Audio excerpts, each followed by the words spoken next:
നമ്മുടെയൊക്കെ ജീവിതത്തിൽ നേടേണ്ടതായിട്ടുള്ള സദ്ഗുണങ്ങളെ നമ്മളിലേക്ക് സൃഷ്ടിക്കുകയും ചെയ്യുക എന്നതാണ് പുരാണ പഠനങ്ങളുടെയും ജ്ഞാനയജ്ഞങ്ങളുടെയും ലക്ഷ്യം എന്ന് പറയുന്നത്. കാരണം സദ്ഗുണങ്ങൾ നമ്മളിൽ നിറയുമ്പോഴാണ് നമുക്ക് ഇഷ്ടദേവത സ്വീകാര്യത എന്ന ഭാവത്തിലേക്ക് എത്താൻ സാധിക്കുന്നത്. നമ്മൾ ആരാധിക്കുന്ന ഓരോ ദേവതകളും ഗുണാത്മകമായ തത്വങ്ങൾ കൊണ്ട് നിറഞ്ഞതാണ്. അപ്പോൾ ആ ഗുണങ്ങൾ നമ്മളിലേക്ക് വന്നു ചേരുമ്പോൾ നമ്മളിൽ നിന്നുള്ള ദുർഗുണങ്ങൾ അകലുകയും സദ്ബോധം നമ്മളിൽ ഉദിക്കുകയും നല്ല വ്യക്തികളും നല്ല ഭക്തന്മാരുമായി തീരുന്നതോടുകൂടി ഈശ്വരാനുഗ്രഹം വന്നു ചേരുകയും ചെയ്യും. അപ്രകാരം ഈശ്വരാനുഗ്രഹത്തിന് പാത്രീഭൂതരാകുവാൻ വേണ്ടിയിട്ട് കൂടിയാണ് നമ്മുടെ ഈ പുരാണ തത്വങ്ങളിലേക്ക് നമ്മൾ പ്രവേശിക്കുന്നത്. ഇവിടെ നമ്മുടെ ഈ പുരാണങ്ങളിൽ വളരെയധികം ദേവീഭാഗവതത്തിൽ പ്രധാനപ്പെട്ട ഒരു ഭാഗം നരനാരായണ ഋഷിമാരുടെ ഒരു ചരിതം പറയുന്നുണ്ട്. ഈ നരനാരായണ ഋഷിമാരെന്ന് പറയുന്നത് തപസിദ്ധി കൊണ്ട് ഭഗവതിയെ ആരാധിക്കുന്നവർ ആണ്. ഈശ്വരാരാധനയിൽ നിരന്തരമായി മുഴുകുന്ന പ്രക്രിയയ്ക്കാണ് തപം എന്ന് പറയുന്നത്. ഇവിടെ തപസ് എന്ന് പറയുമ്പോൾ നമ്മൾ സാധാരണഗതിയിൽ ധരിക്കുന്നത് ഈ തപസ് എന്ന് പറയുന്നത് വനത്തിൽ പോയി ഇരിക്കുന്നതിനെയാണ് തപസ് എന്നൊക്കെ നമ്മൾ ധരിക്കാറുണ്ട്. ഇവിടെ തപസ് എന്ന് പറയുന്നതിന് ഇഷ്ടമുള്ള സ്ഥാനങ്ങൾ നമുക്ക് തിരഞ്ഞെടുക്കാം.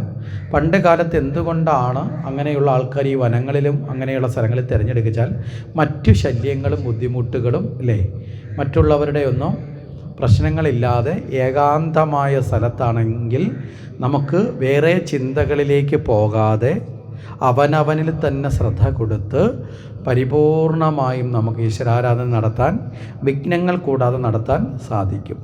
നമ്മളിപ്പോൾ ഇവിടെ ഇരുന്നു കൊണ്ട് കുറേ നേരം ശാന്തമായി ഇരിക്കണം നമ്മൾ ആഗ്രഹിച്ചാലും നമ്മൾ അടുത്തിരിക്കുന്ന ആൾ വിചാരിച്ചാൽ നമ്മുടെ ശാന്തിയെല്ലാം പോവില്ലേ? ഇടയ്ക്കൊന്ന് വിളിക്കാനോ സംസാരിക്കാനോ ശ്രമിച്ചാൽ പോകും. അപ്പോൾ അതുകൊണ്ടാണ് ഏകാന്തമായ സ്ഥലത്ത് ഇവിടെ ബദരിയാശ്രമം എന്ന് പറയുന്ന വളരെ ശ്രേഷ്ഠമായ സ്ഥലത്താണ് നരനാരായണ ഋഷിമാർ തപസ് അനുഷ്ഠിക്കുന്നത്. ഈ നരനാരായണ ഋഷിമാർ വളരെ ശ്രേഷ്ഠമായ തപസ് അനുഷ്ഠിക്കുന്ന വേളയിൽ ഇന്ദ്രന് ഇവരുടെ തപസ്സിലൊരാശങ്കയുണ്ടായി. ഇവിടെ ഇന്ദ്രനെ സംബന്ധിച്ച് എല്ലാ കാലത്തും ആരെങ്കിലും നിരന്തരമായി തപസ് ചെയ്താൽ സംശയമുളവാകുന്ന ആളാണ് ഇന്ദ്രൻ. ഇന്ദ്രൻ്റെ ആശങ്ക എന്ന് പറഞ്ഞാൽ ഈ സ്ഥിരമല്ലാത്ത സ്ഥാനത്ത് ഇരിക്കുന്നത് കൊണ്ട് ഈ സ്ഥാനം നഷ്ടപ്പെടാതെ ഇരിക്കണമെന്നുള്ള മോഹമുള്ള ആളാണ് ഇന്ദ്രൻ.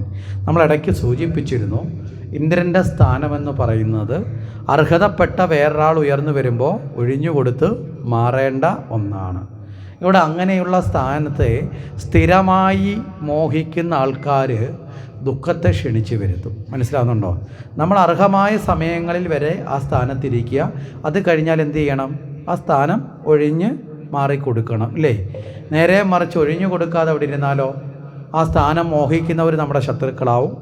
നമ്മൾ ആ സ്ഥാനം മോഹിച്ചിരിക്കുമ്പോൾ അടുത്തുള്ളവർ കടന്നു കയറാതിരിക്കാൻ നമ്മൾ അവരെക്കെതിരെ മോശമായ പ്രവർത്തികളിൽ ഏർപ്പെടും. അപ്പോൾ അവിടെയൊക്കെ നമ്മൾ എന്തായി മാറും? അപമാനിതനായി മാറും. പറഞ്ഞൊരു ആശയം മനസ്സിലായില്ലേ? ഏതൊരു സ്ഥാനമാണെങ്കിലും അതിന് അർഹതയുള്ള കാലം വരെ മാത്രമേ അവിടെ ഇരിക്കാവൂ. സ്ഥാനമാനങ്ങൾ ചൊല്ലിക്കലഹിച്ചു നാണം കെട്ടു നടക്കുന്നിതു ചിലർ. എവിടെ കെട്ട വരികളാ? ജ്ഞാനപ്പാനയിൽ പൂന്താനം വളരെ ഗംഭീരമായിട്ട് ഭക്തിയെക്കുറിച്ച് പറയുന്നതിനിടയിലൂടെ കൊടുക്കേണ്ട അടിയെല്ലാം ആരടിക്കുന്നുണ്ട്? പൂന്താനം അടിക്കുന്നുണ്ട്. മനസ്സിലായില്ലേ? അടുത്ത തലമുറകൾ വരുംതോറും ഈ സ്ഥാനമാനങ്ങൾക്കുള്ള മോഹം കൂടുന്നവരാണെന്നൊക്കെ കൃത്യമായിട്ട് ആർക്കറിയാം? പൂന്താനത്തറിയാം. എല്ലാ കാലത്തും ഇങ്ങനെയുള്ള ആൾക്കാരുണ്ട്. പ്രത്യേകിച്ചും നമ്മുടെ ഈ കാലഘട്ടത്തിൽ അങ്ങനെയുള്ളവരുടെ എണ്ണം എന്ത് ചെയ്യുക? കൂടുകയാണോ കുറയുകയാണോ? കൂടിക്കൊണ്ടേ ഇരിക്കുകയാണ്. അപ്പം നേരെ മറിച്ച് ഒരുവൻ ഏതെങ്കിലും സ്ഥലത്തിരിക്കുന്നത് കൊണ്ട് മാത്രമല്ല യോഗ്യനാവേണ്ടത്, സ്വയം യോഗ്യതാസ്ഥാനം നേടിയെടുക്കുകയാണ് വേണ്ടത്. സ്വയം യോഗ്യതാസ്ഥാനത്ത് ഇരിക്കാൻ സാധിക്കാത്തവരാണ് സ്ഥാനമാനങ്ങളുടെ യോഗ്യത കൊണ്ട് അഹങ്കരിക്കുന്നത്. പറഞ്ഞതിൻ്റെ വ്യത്യാസം മനസ്സിലായില്ലേ? സ്വയമേവ യോഗ്യനല്ലാത്തവൻ ഏതെങ്കിലും സ്ഥാനം കൊണ്ടാണ് യോഗ്യനായി തീരുന്നതെങ്കിൽ അവൻ ആ സ്ഥാനം വിട്ടുപോകാൻ മടിക്കും. സ്വയം യോഗ്യതയുള്ളവന് ഏത് സ്ഥാനത്തിരുന്നാലും സ്ഥാനമില്ലെങ്കിലും അവന് ആൾക്കാർ മാനിക്കും. പറഞ്ഞൊരു ആശയം കൃത്യമാണല്ലോ. അപ്പോൾ ആ രീതിയിൽ നമ്മൾ മനസ്സിലാക്കുക. ഇവിടെ ഇന്ദ്രനാകട്ടെ സ്ഥാനമാനങ്ങളിൽ മോഹിച്ച് നിൽക്കുന്ന ഒരാളാണ്. അതുകൊണ്ട് ഇന്ദ്രൻ എന്ത് ചെയ്തു? ഈ നരനാരായണന്മാരുടെ തപസ്സിനെ ഒന്ന് വിഘ്നം വരുത്താൻ തീരുമാനിച്ചു. ഈ നരനാരായണന്മാരുടെ ഘോരമായ തപസ് ഒന്ന് വിഘ്നം വരുത്തുന്നതിന് വേണ്ടിയിട്ട് എന്ത് ചെയ്തു? അവിടേക്ക് മേനകയും രംഭ, തിലോത്തമ തുടങ്ങിയിട്ടുള്ള അപ്സരസുകളെ വാദ്യമേളങ്ങളൊക്കെ ആയിട്ട് അങ്ങോട്ട് അയച്ചു. മനസ്സിളക്കാൻ കാമനകളെ കൊണ്ടേ സാധിക്കൂ.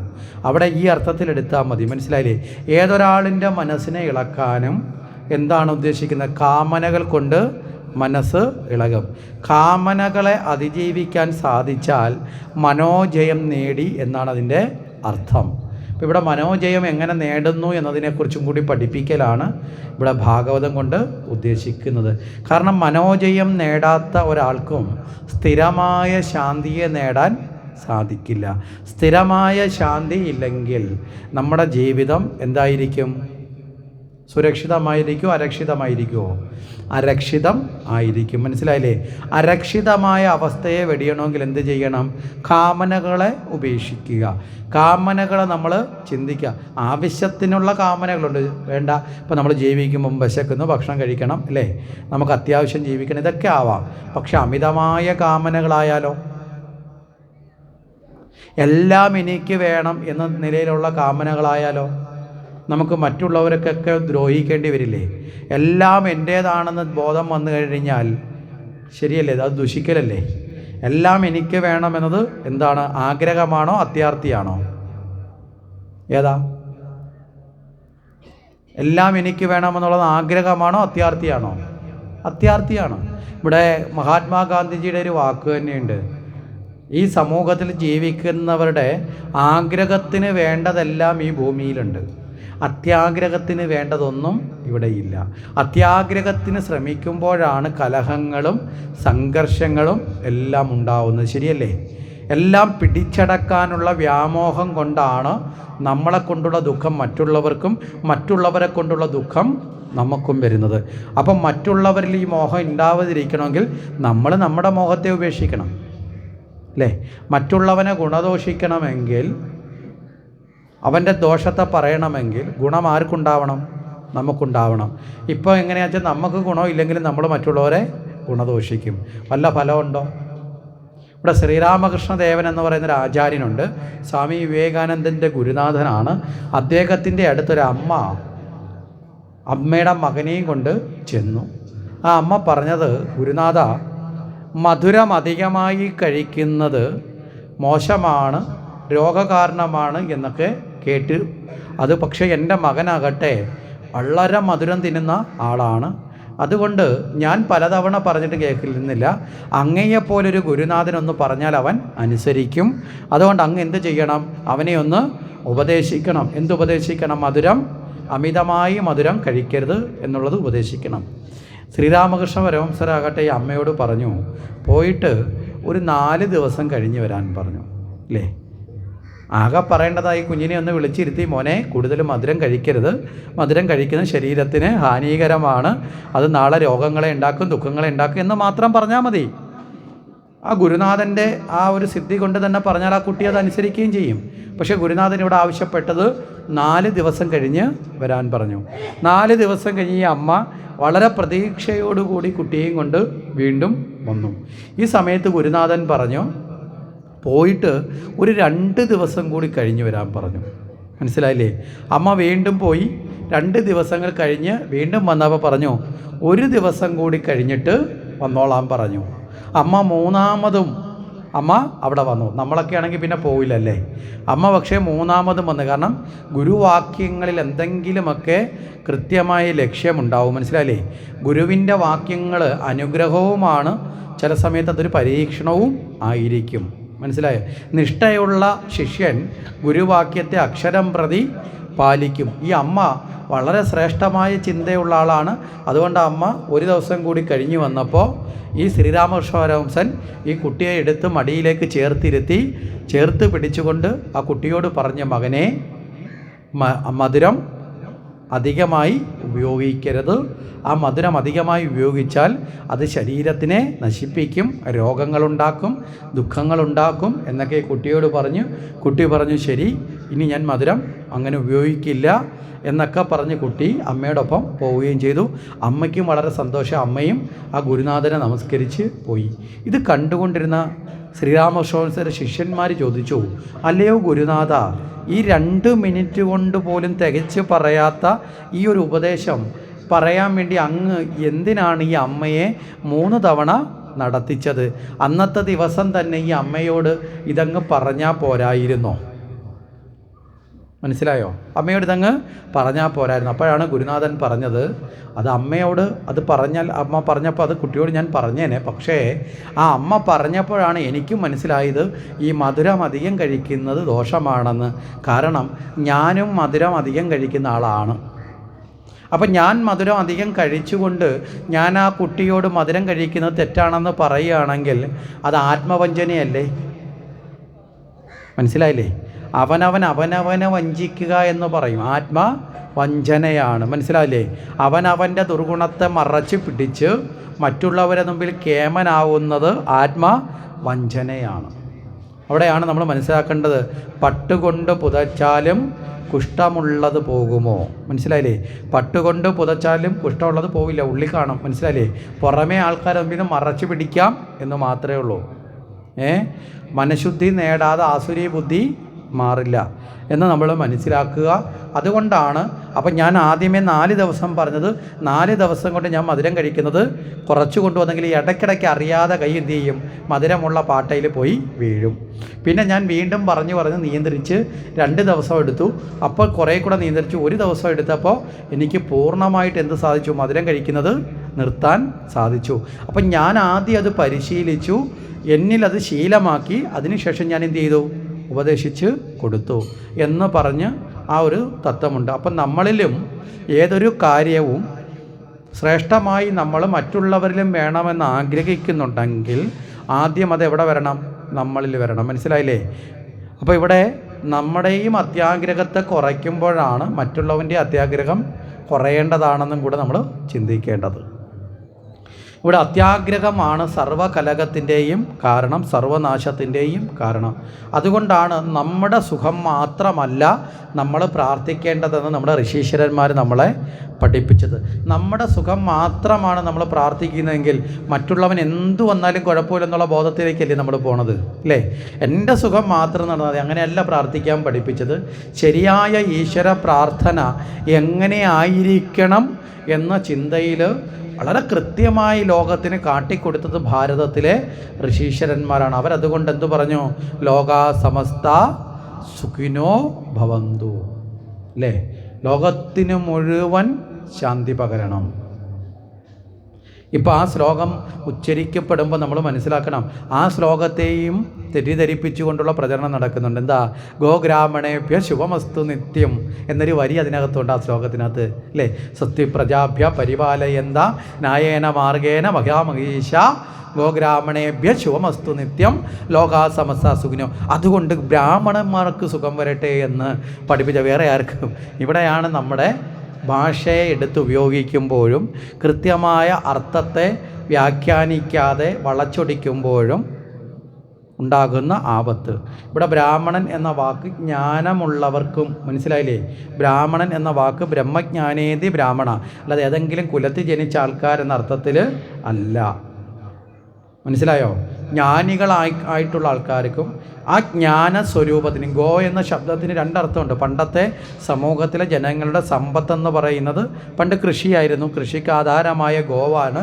അതുകൊണ്ടാണ് പണ്ട് കാലത്ത് രാജാക്കന്മാർ ദാനം ചെയ്യുമ്പോൾ പശുക്കളെ ദാനം ചെയ്തു എന്ന് പറയില്ലേ? സ്വർണവും പണവും അല്ല, ഇത്ര ഗോക്കളെ ദാനം ചെയ്തു. കാരണം മറ്റുള്ളവർക്ക് ജീവിക്കാനുള്ള ഉപാധിയാണ്. ആ ഉപാധി കൊണ്ട് അവൻ അധ്വാനിച്ച് ജീവിക്കണം. മടിയനെ സൃഷ്ടിക്കാനല്ല ദാനം. ആരെങ്കിലും വിളിച്ച് അവനൊരു 1 കോടി രൂപ കൊടുത്താൽ അവൻ എന്ത് ചെയ്യും? മടിയനായിട്ട് ആ പൈസയും കൊണ്ട് ജീവിക്കൂലേ? നേരെ മറിച്ച് അവന് കൃഷി ചെയ്യാനുള്ള സ്ഥലവും കൊടുത്ത് 2 തൂമ്പയും കൊടുത്താൽ എന്ത് ചെയ്യും? അവൻ കൃഷി ചെയ്ത് ജീവിക്കും. ഒരിക്കലും നമ്മൾ ഒരാളിനെ മടിയനാക്കാൻ വേണ്ടി ദാനം ചെയ്യരുത്. നേരെ മറിച്ച് ഒരാളിന് ഒരു നേരത്തെ ഭക്ഷണം കൊടുക്കുന്നതിനേക്കാളും നല്ലത് അയാൾക്ക് ജീവിതകാലം മുഴുവൻ അധ്വാനിച്ച് ജീവിക്കാൻ പറ്റുന്നൊരു തൊഴിൽ കൊടുക്കുന്നതല്ലേ നല്ലത്? മനസ്സിലായില്ലേ? ആലസ്യമില്ലാത്ത അവസ്ഥയിലേക്ക് കൊടുക്കുക. അപ്പോൾ ഇവിടെയും ആ ഗോവിനെ കൊടുത്തു എന്ന് പറഞ്ഞാൽ ജ്ഞാനത്തെ പകർന്നു കൊടുത്തവർക്കും, ഇപ്പം ജ്ഞാനം നേടിയവർക്കും ജ്ഞാനത്തെ പകർന്നു കൊടുത്തവർക്കും പിന്നെയോ സർവചരാചരങ്ങൾക്ക് എല്ലാവർക്കും. അതുകൊണ്ട് മാത്രം നിർത്തുന്നില്ല, അവർ തുടങ്ങി ദേവന്മാർ തൊട്ട് ജ്ഞാനികളായവരും ജ്ഞാനം പകർന്നു കൊടുത്തവരും പിന്നെയോ അത് കഴിഞ്ഞ് സർവ വ്യക്തികൾക്കും എല്ലാവർക്കും ലോക സമസ്ത എന്ന് പറയുമ്പോൾ ലോകത്തിലെ സർവ്വരതി വരുന്നില്ലേ, സുഖിനോ ഭവന്തു എന്ന് പറഞ്ഞു. പിന്നെയോ സർവേ ഭവന്തു സുഖിനക സർവേ സന്തു നിരാമയ, ഇങ്ങനെയുള്ള വിശ്വമംഗള പ്രാർത്ഥനകളൊക്കെ ഉണ്ടായത് എന്തുകൊണ്ടാണ്? മനസ്സ് സ്വയം വിശാലമായ ഭാവത്തിലേക്ക് എത്തുക എന്നുള്ളതിന് വേണ്ടിയിട്ടാണ്. ഇവിടെയും കഠിനമായ നിഷ്ഠയോടുകൂടി അവനവൻ്റെ മനസ്സിനെ ഉയർത്തി നിർത്തുക എന്നതിന് പരമപ്രധാനമാണ്. ആ ഉയർന്നു നിൽക്കുന്ന മനസ്സിനെ തകർക്കുന്നതാണ് എപ്പോഴും എന്ത്? കാമവാസന. മനസ്സിലായില്ലേ? നമ്മൾ എത്ര ഉയരത്തിൽ നിന്നാലും ഉയരം കൂടുന്തോറും അല്ലേ പതനത്തിന് ആഴം കിട്ടുന്നത് അല്ലേ? നിങ്ങളിപ്പോൾ തറയിൽ നിൽക്കുകയാണ്, അവിടെ മറിഞ്ഞ് വീണാൽ നിങ്ങൾക്ക് വലിയ കേടൊന്നും വരില്ല. നിങ്ങൾ കുറച്ച് പൊക്കത്തു നിന്നാണ് വീഴുന്നതെങ്കിലോ? മനസ്സിലാവുന്നുണ്ടോ?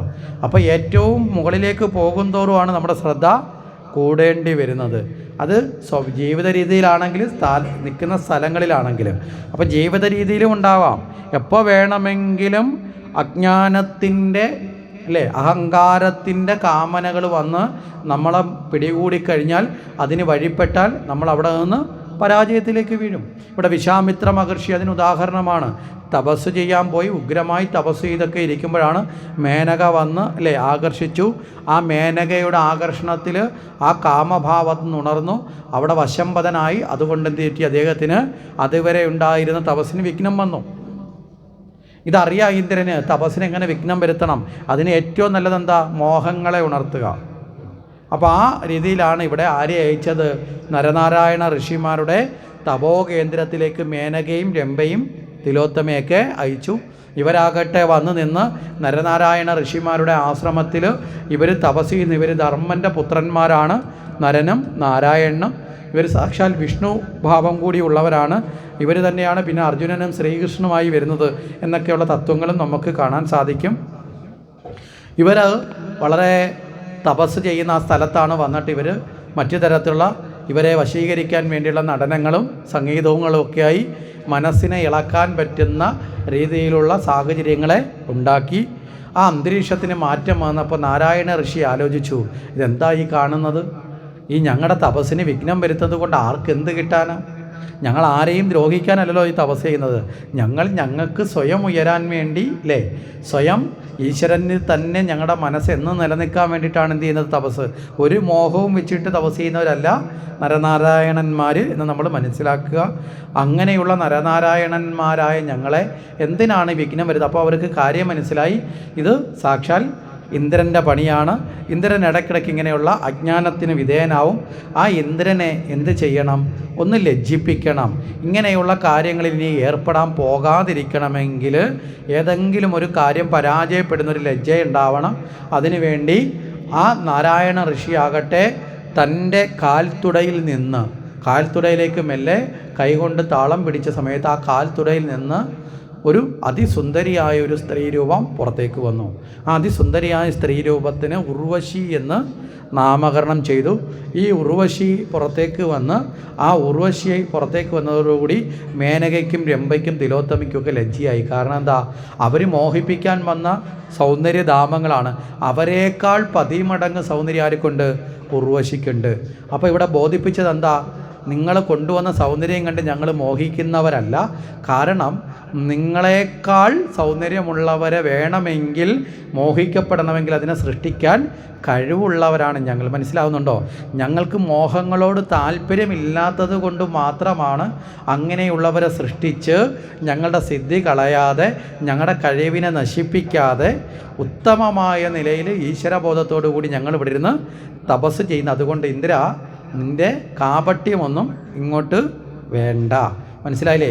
നീ അയച്ചതിനേക്കാൾ കൂടുതൽ നമ്മളിപ്പോൾ ഒരാൾക്ക് എന്തെങ്കിലും ഒരാളിനെ നമ്മൾ അങ്ങോട്ട് എന്നിട്ട് എന്തെങ്കിലും കൊടുക്കാൻ ചെല്ലുന്ന നമ്മളെക്കാൾ കൂടുതൽ സമ്പത്ത് അയാളെ കയ്യിലുണ്ടെങ്കിൽ നമ്മളല്ലേ ലജ്ജിക്കപ്പെടുന്നത്? മനസ്സിലല്ലേ? എനിക്ക് ആവശ്യമില്ല എന്നുള്ള രീതിയിൽ തന്നെയാണ് ഇവിടെ ബോധിപ്പിക്കുന്നത്. അപ്പോൾ ഇതോടുകൂടി ഇന്ദ്രന് അത്തരത്തിലൊരു ലജ്ജിക്കപ്പെടാനുള്ള ഒരു അവസരം അവിടെ കൊടുത്തു. ഇവിടെ ജ്ഞാനികൾക്ക് നേരെ, മനസ്സ് ഈശ്വരനിൽ ഉറപ്പിക്കുന്നവർക്ക് നേരെ കാമത്തെ പ്രകടിപ്പിക്കാനോ മോഹത്തെ ഉണ്ടാക്കാനോ ശ്രമിക്കുന്നത് ദുഃഖകരമായി ഭവിക്കും എന്ന് നമ്മൾ മനസ്സിലാക്കുക. അപ്പോൾ അത്തരത്തിൽ അങ്ങനെയുള്ളവരെ വശീകരിക്കാൻ ഒരിക്കലും തെറ്റായ വഴി തിരഞ്ഞെടുക്കരുത്. അങ്ങനെയുള്ളവരെ ശരണം പ്രാപിക്കുക മാത്രമാണ് ചെയ്യേണ്ടത്. ഇവിടെ യഥാർത്ഥത്തിൽ ഇന്ദ്രന് വേണമെങ്കിൽ നേരിട്ട് നരനാരായണന്മാരെ മുമ്പിൽ പോയി ശരണം പ്രാപിക്കാം. അതിന് പകരമാണ് മഹാത്മാക്കളെ നശിപ്പിക്കാനുള്ള കുബുദ്ധി പ്രയോഗിച്ചത്. അതിൻ്റെ ഫലമായി ഇന്ദ്രന് അപമാനിതനാകേണ്ടി വന്ന സാഹചര്യം വന്നു. ഇനി അപമാനിതനാകണമെങ്കിൽ ഇത് സാഹചര്യം മാത്രമല്ല, നരനാരായണന്മാർ എന്ത് പറഞ്ഞു? ഈ ഉർവശിയെ കൂടെ കൊണ്ടുപോയിക്കോളാൻ പറഞ്ഞു. മനസ്സിലായില്ലേ? ഞങ്ങൾക്കിവിടെ ആവശ്യമില്ല. ഇവിടെ ഇങ്ങനെ ഒരു കാര്യം ആവശ്യമില്ലാത്തതുകൊണ്ടാണ്. ഇന്ദ്രനാണല്ലോ ഇങ്ങനെയുള്ള ആൾക്കാരെയൊക്കെ വിളിച്ച് പാർപ്പിക്കുന്നതാരാ? ഇന്ദ്രനാണ്. ഇന്ദ്രൻ്റെ ലോകത്തിലെ അപ്സരസ്സുകളെ മുഴുവൻ അല്ലേ, മേനകയും രംഭയും തിലോത്തമയും തുടങ്ങിയ അപ്സരസ്സുകളെല്ലാം പാർപ്പിക്കുന്ന ഇന്ദ്രനാണ്. കാരണം എന്താ? ഇന്ദ്രൻ ഇടയ്ക്കിടയ്ക്ക് കാമമോഹങ്ങൾക്ക് വശംവദനാകുന്ന ആളാണ്. അപ്പോൾ ഓരോരുത്തരുടെയും ആവശ്യമനുസരിച്ച് ഉള്ളത് പോരെ അവരവരുടെ സന്നിധിയിൽ ഇല്ലേ? നരനാരായണന്മാർക്ക് ഇതിനോട് ആവശ്യമില്ല. അതുകൊണ്ട് ഇന്ദ്രനെ ഒരു ഗിഫ്റ്റായിട്ട് ആരെ കൊടുത്തു? ഉർവശിയെ കൊടുത്തു. ഇവിടെ മോഹങ്ങൾ പലപ്പോഴും അവനവൻ്റെ സ്ഥാനത്ത് നിന്ന് അവനവനെ അധപ്പതിപ്പിക്കും. ഇവിടെ നരനാരായണന്മാർക്ക് അതിന് വശംവദരാകാത്തത് കൊണ്ട് പരാജയമുണ്ടായില്ല, പതനം ഉണ്ടായില്ല. പക്ഷേ വേറെ ഭാഗങ്ങളിൽ പതനം ഉണ്ടാകാറില്ലേ? അതിനൊരു കഥ കൂടി ഭാഗവതത്തിൽ മുമ്പ് ചൊന്നിട്ടുണ്ട്. ആ കഥ ഇവിടെ ചേർത്ത് നമുക്ക് ചിന്തിക്കാം. ഇവിടെ പുരുവസസ് എന്ന് പറയുന്ന ഒരു രാജാവ്, അദ്ദേഹം ഒരിക്കൽ ഉർവശിയെ കണ്ട് മോഹിച്ചു. മനസ്സിലായില്ലേ? ഉർവശിയും ഇദ്ദേഹത്തിൻ്റെ ഗുണഗണങ്ങളെക്കുറിച്ച് അറിഞ്ഞ് മോഹിച്ചു. കാരണം ഇദ്ദേഹം വളരെ ശ്രേഷ്ഠനായ രാജാവാണ്, വളരെ ധർമ്മിഷ്ഠനായ രാജാവാണ്. ആ നിലയിൽ ഇദ്ദേഹം എല്ലാ തരത്തിലുള്ള ഗുണങ്ങളോടുകൂടി അദ്ദേഹം രാജ്യഭരണമൊക്കെ നടത്തുന്നു. ഈ രാജാവിനെക്കുറിച്ച് പലരും പറയുന്നത് കേട്ടറിഞ്ഞ് ദേവലോകത്ത് വെച്ച് തന്നെ ഉർവശിക്കൊരു അനുരാഗം, ഈ രാജാവിൻ്റെ പത്നിയാവാനൊരു മോഹം വന്നു ചേർന്നു. അങ്ങനെ വന്നു ചേർന്നപ്പോൾ ആ മോഹം നിമിത്തം ഉർവശി ഇദ്ദേഹത്തിനെ പതിയായി സ്വീകരിക്കാൻ തയ്യാറായി. ഉർവശിയെ കണ്ട മാത്രമേ രാജാവിനും മോഹമുദിച്ചു. പക്ഷേ ഇദ്ദേഹത്തിനോടൊപ്പം മോഹമുണ്ടെങ്കിലും ഉർവശിക്ക് എല്ലാ കാലവും ഈ രാജാവിൻ്റെ ഭാര്യയായിട്ട് ഇരിക്കാനൊന്നും ആഗ്രഹമില്ല. കുറച്ച് കാലത്തേക്ക് തൻ്റെ ആഗ്രഹ പൂർത്തീകരണത്തിന് വേണ്ടി മാത്രം ആര് വന്നത്? ഉർവശി വന്നത്. അത് കഴിഞ്ഞാൽ വീണ്ടും ദേവലോകത്ത് പോയി വിരഹിക്കണമെന്ന് ആർക്ക് ആഗ്രഹമുണ്ട്? ഉർവശിക്ക് ആഗ്രഹം ഉണ്ട്.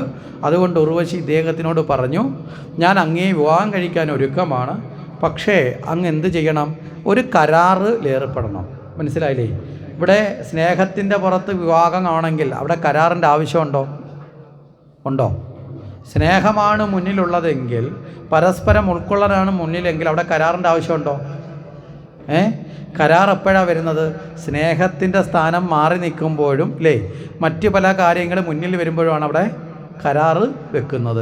അപ്പോൾ ഇവിടെ കരാറിൽ ഏർപ്പെട്ടു. ഇപ്പം നമ്മളെ നാട്ടിലൊക്കെ നടക്കുന്ന വിവാഹങ്ങളൊക്കെ സ്നേഹം കൊണ്ടൊന്നുമല്ല, കൂടുതലും കരാറിലാണ്. ഇത്ര പവൻ്റെ ആഭരണം അല്ലേ, ഇത്ര വസ്തു, ശരിയല്ലേ, ഇത്ര പണം. ഇതില്ല എങ്കിൽ സ്നേഹം കൊണ്ട് കഴിച്ചോളാം എന്ന് പറയുന്ന ആരെങ്കിലും ഉണ്ടാവുമോ? വളരെ കുറവാണ്. പറഞ്ഞു മനസ്സിലായില്ലേ?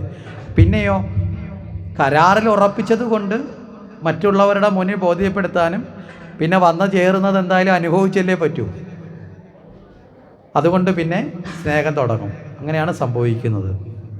ഒരു പൂർണ്ണ സ്നേഹത്തിൻ്റെ തലത്തിലേക്ക് എത്താത്തതുകൊണ്ടാണ് ഈ കരാറിലേക്ക് എത്തപ്പെടുന്നത്. അപ്പോൾ ഇവിടെയും ഒരു കരാറ് വെച്ചു. ഇവിടെ എന്താ കരാറെന്ന് ചോദിച്ചാൽ രണ്ട് കാര്യങ്ങളാണ്. ഒന്ന്, തനിക്ക് 2 ആട്ടിൻകുട്ടികളുണ്ട്. ഈ ആട്ടിൻകുട്ടികളെ നഷ്ടപ്പെടാതെ, അതിന് ബുദ്ധിമുട്ട് വരാതെ, മറ്റാരും കൊണ്ടുപോകാതെ ആർക്ക് സംരക്ഷിക്കണം? രാജാവ് സംരക്ഷിക്കണം. രാജാവ് പറഞ്ഞു, അതിനെന്താ, എൻ്റെ കൊട്ടാരത്തിൽ എത്രയോ സേവകന്മാരുണ്ട്, 2 പേരെ വിളിച്ച് അല്ലെങ്കിൽ 10 പേരെ വിളിച്ച്, ഇല്ലെങ്കിൽ വേണ്ട 100 പേരെയും ഏൽപ്പിക്കാം ആടിനെ നോക്കാൻ. അപ്പോൾ ഉർവശി പറഞ്ഞു, അത് പറ്റില്ല, അങ്ങ് തന്നെ നോക്കണം ആടിനെ. മനസ്സിലായില്ലേ?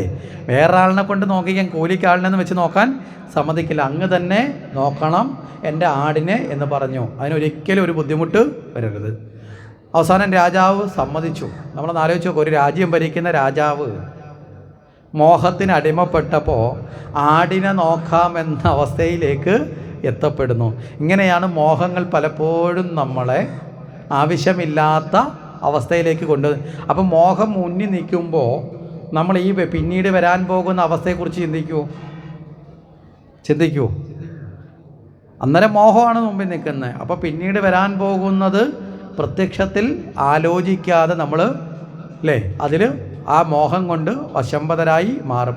ഇവിടെ രാജ്യം ഭരിച്ച ധർമ്മിഷ്ഠനായ രാജാവിനെ കേവലം ആടിന് പ്ലാവല വെച്ചാനും വെള്ളം കൊടുക്കാനും തോലൊടിക്കാനും കുളിപ്പിക്കാനും നടക്കേണ്ട ഗതികേട് വന്നു.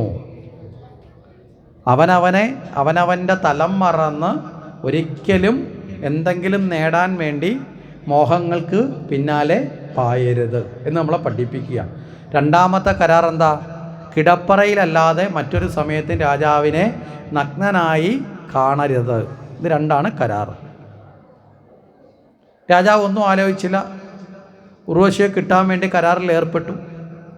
കരാറിൻ പ്രകാരം ഉർവശി വിവാഹം കഴിച്ചിങ്ങനെ താമസമായി. കാലങ്ങൾ കുറേ കഴിഞ്ഞു.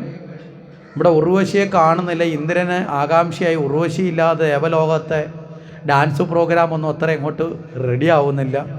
പലരെയും തപസ്സിനെയൊക്കെ ഇളക്കണമെങ്കിൽ ആര് വേണം? ഉർവശി വേണം. മനസ്സിലായില്ലേ? ഇന്ദ്രനാണെങ്കിൽ ഇങ്ങനെയുള്ള സുഖങ്ങളെ ഇഷ്ടപ്പെടുന്ന സുഖലോലുപനാണ്. അതുകൊണ്ട് ഉർവശി എവിടെയാണെന്ന് കണ്ടെത്താൻ വേണ്ടി ഇന്ദ്രൻ ദേവന്മാരോട് പറഞ്ഞു.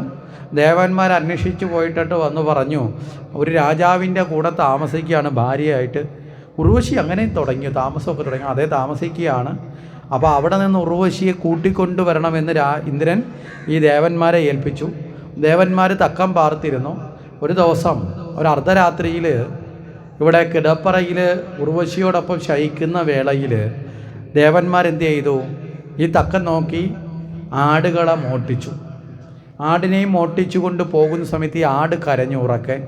ഈ ആട് കരയുന്ന ശബ്ദം കേട്ട് ഉർവശി പെട്ടെന്ന് രാജാവിനെ തള്ളി നീക്കി തൻ്റെ ആ കിടപ്പറയിൽ നിന്ന് ചാടി എഴുന്നേറ്റു.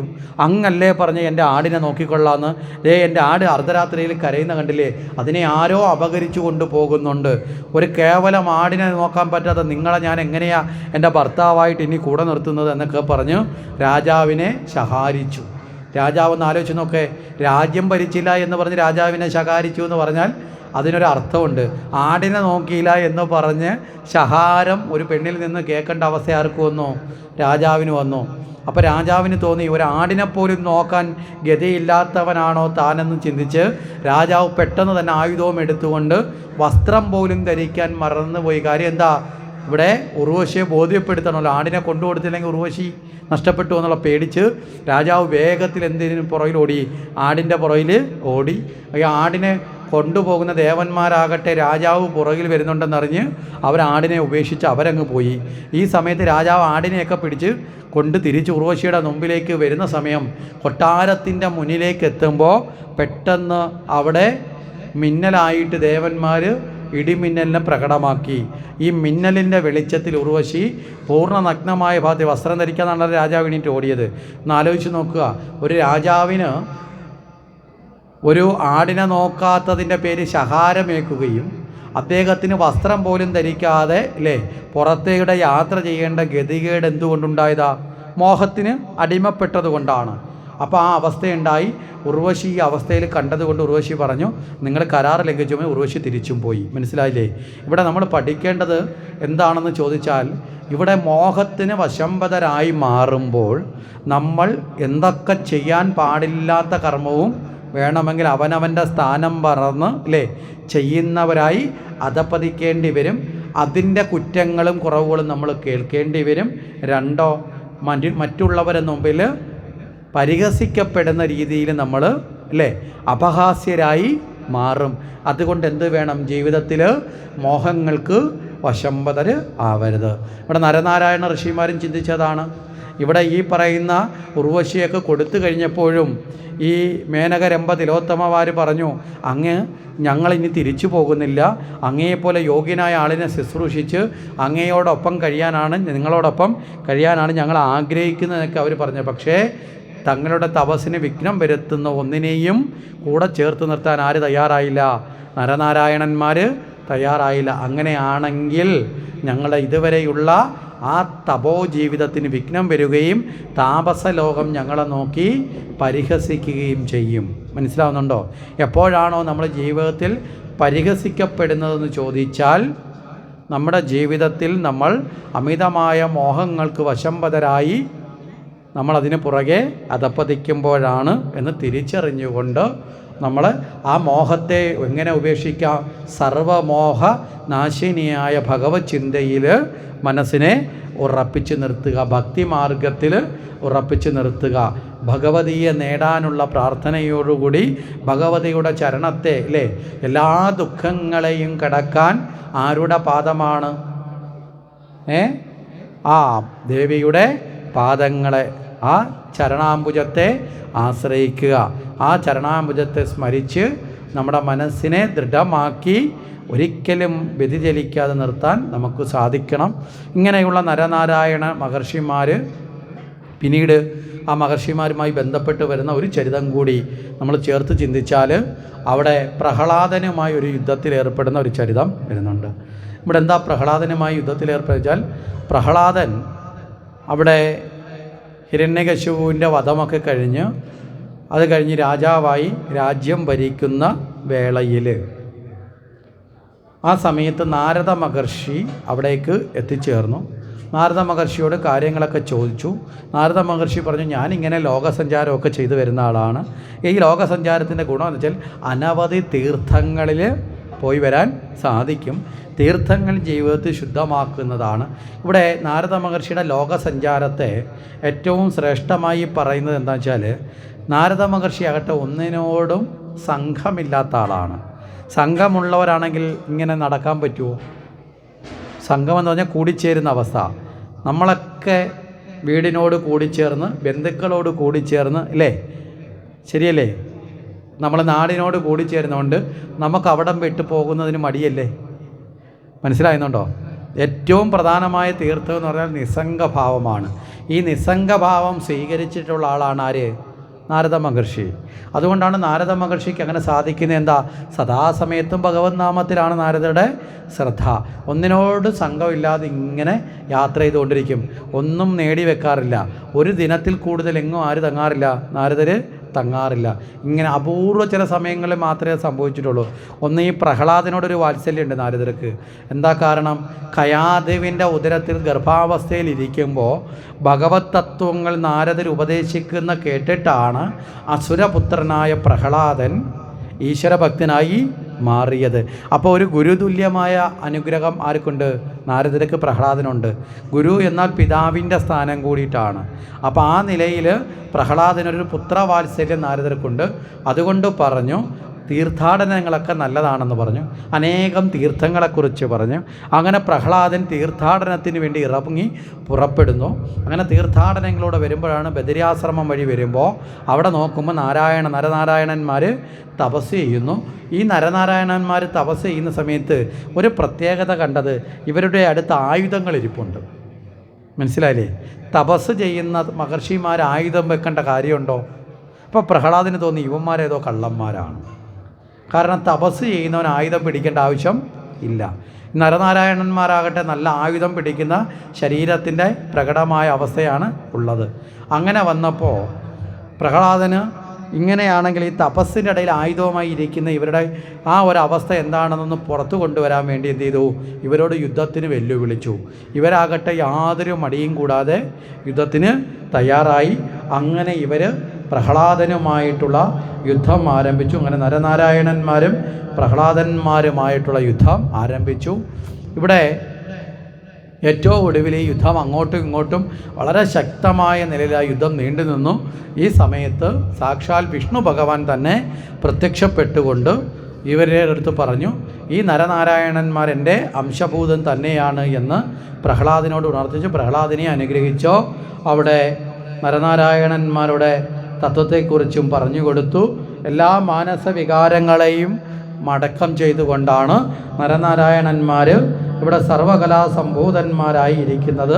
അവരെയും ഈ ഒരു തരത്തിൽ ദർശിക്കാനുള്ള ഭാഗ്യം നിനക്ക് വന്നു.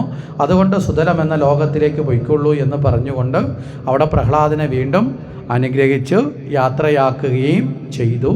എന്ന നിലയിൽ നമുക്ക് ഓരോ തലത്തെയും എപ്രകാരമാണോ നിലനിർത്തേണ്ടതെന്നും ജീവിതത്തിൻ്റെ പതനങ്ങളിൽ നിന്ന് എങ്ങനെയാണോ തെറ്റായ ആഗ്രഹങ്ങൾക്ക് കാമവാസനകൾക്ക് വിധേയമാകാതെ മനസ്സിനെ നിഷ്ഠയോടുകൂടി നിലനിർത്തേണ്ടതെന്ന് ഈ പ്രഹ്ലാദ ചരിതത്തിലൂടെ നമുക്ക് നരനാരായണ ഋഷിമാരുടെ ചരിതത്തിലൂടെ നമുക്ക് മനസ്സിലാക്കാൻ സാധിക്കും.